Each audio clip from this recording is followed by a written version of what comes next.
The gang descended the spiraling staircase, the heavy footsteps of Thomas Greaves echoing ahead of them. The air grew colder, thick with an unnatural stillness. Shaggy hugged himself, shivering. Someone remind me why we're going back toward the spooky monster bell, instead of running far, far away. Scooby whimpered, pressing close to him. Raggy.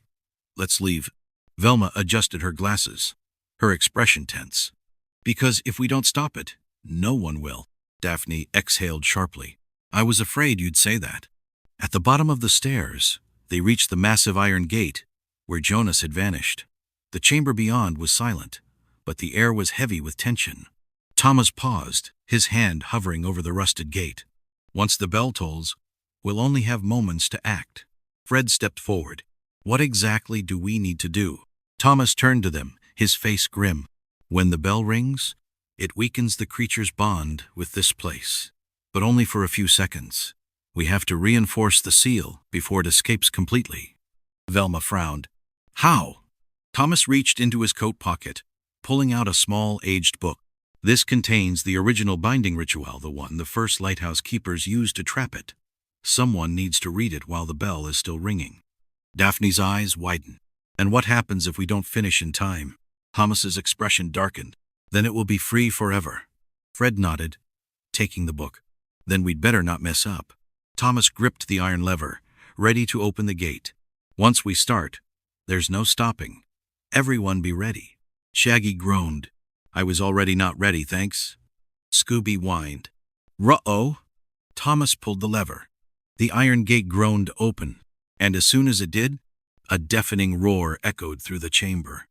The bell was already moving, swaying gently on its rusted chains. The massive black shadow at the back of the room shifted, two glowing hollow eyes snapping open. Fred tightened his grip on the book. Here we go. Then, the bell rang. Once, the ground shook, dust raining from the ceiling. The shadows along the walls flickered unnaturally, twisting and shifting. Twice, the air grew dense, thick like molasses, pressing against their skin. The creature moved, dragging itself forward, its clawed hands scraping the stone floor.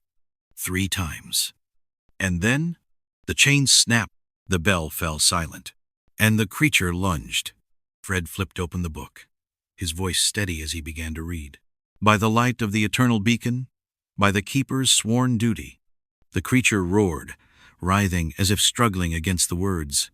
Thomas stepped forward, raising his lantern, its flame glowing brighter than before. Keep going.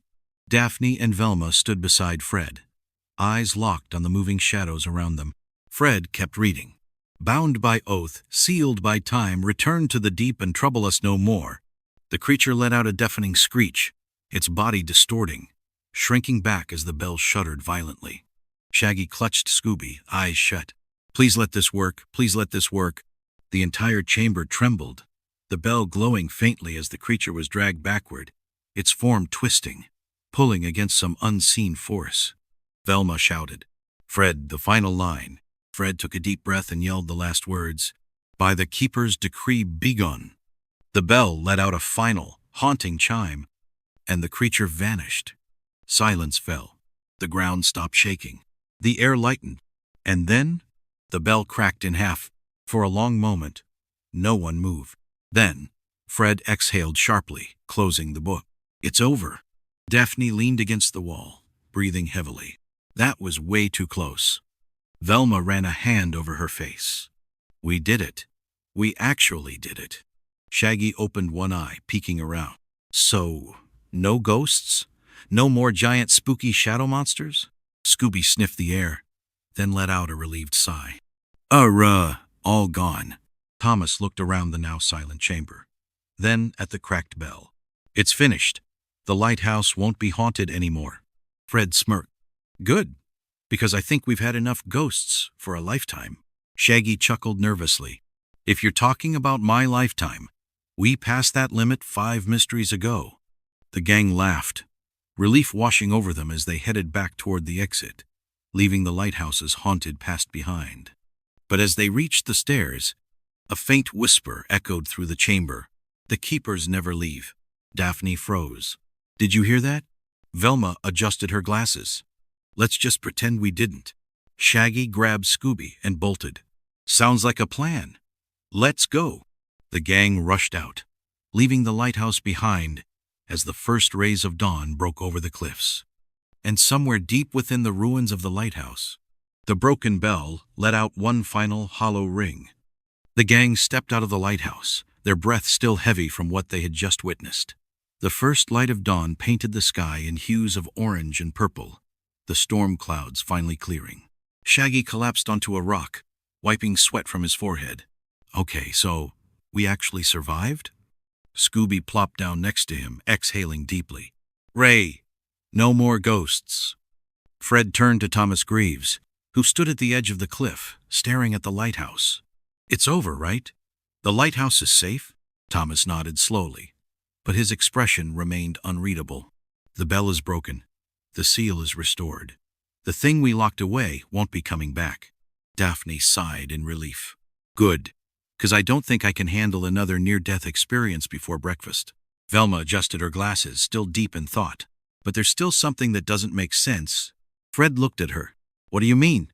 Velma turned back toward the lighthouse. The last thing Jonas told us was he never left. But if the creature was sealed away, then who was he talking about? The gang fell silent. Then, a single chime echoed through the air. It was soft, distant, but it was unmistakable. The gang whirled around. Shaggy grabbed Scooby's fur. Tell me that was just like a really loud seagull. Scooby whimpered. Rhea, please? Thomas's face paled. That's impossible. Fred's eyes locked on the lighthouse tower. The bell cracked. It shouldn't be able to ring. Daphne swallowed hard, but it did. Velma turned to Thomas. Are you sure the creature was the only thing trapped here? Thomas opened his mouth to speak, but then stopped. A sudden gust of wind rushed past them, carrying a faint whisper. The keepers never leave. The gang froze. The lighthouse beacon, which had gone dark after the ritual, flickered back to life. A shadow moved in the window of the lantern room, and standing there, silhouetted against the rising sun, was Jonas Wren. His face was blank, his eyes hollow, his body still soaked from the night he disappeared 20 years ago. Daphne gasped. No way. Shaggy let out a strangled yelp. Nope. Nope. I am not doing this again. Scooby jumped into his arms. Ruh-oh. Fred clenched his fists. But how? Thomas's expression darkened. Because he was the last keeper. And just like me, he was never supposed to leave. The gang stared in horror as Jonas turned slowly toward them. Then, the lighthouse beacon flared bright white. The light engulfed the tower, and when it dimmed, Jonas was gone. The lighthouse was silent again. Velma adjusted her glasses, her voice quiet. The lighthouse doesn't just keep the creature trapped. It keeps its guardians here too. Fred nodded slowly. Jonas was never meant to leave. Daphne shivered. Then, that means Thomas? The gang turned, but Thomas was already walking toward the lighthouse. Shaggy waved frantically. Wait, man, where are you going? The scary ghost business is over. Thomas didn't look back. Not for me. My duty isn't finished. Daphne took a step forward. But you're free. The bell is broken. Thomas finally turned, giving them a faint smile. The bell was just a tool. The keepers are the real seal. Fred's jaw clenched. Then you're staying? Thomas nodded. As long as the lighthouse stands, the keepers remain. The wind picked up again, swirling mist around them. When it cleared, Thomas was gone. Only the lighthouse remained, standing tall against the morning sky. Shaggy exhaled, shaking his head. I am never setting foot near a lighthouse again. Scooby nodded rapidly. Rhea! Velma looked back at the ancient structure, its weathered walls standing strong despite all the years. Some places aren't haunted by ghosts. They're haunted by duty. Fred nodded. And Stormhaven will always have its keepers. Daphne sighed, turning toward the mystery machine.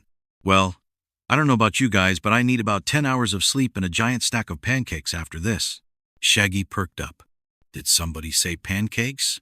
Let's go. Scooby wagged his tail excitedly. Ray. Pancakes. The gang laughed as they climbed into the mystery machine, driving away from the lighthouse one last time. As they left, The beacon flickered softly one final farewell from those who could never leave. And in the distance, the bell let out a single final chime. Scooby-Doo, we're where are you? Monsters, ghosts, and clues to pursue. Zoids and Jinkies, what will we do? Stick with the gang, we'll pull it through. Ghost's team split up and look around. Velma drops her glasses, crawling on the ground. Scooby shouts, hiding behind Shag, while the villain's running off with a suspicious bag of doors.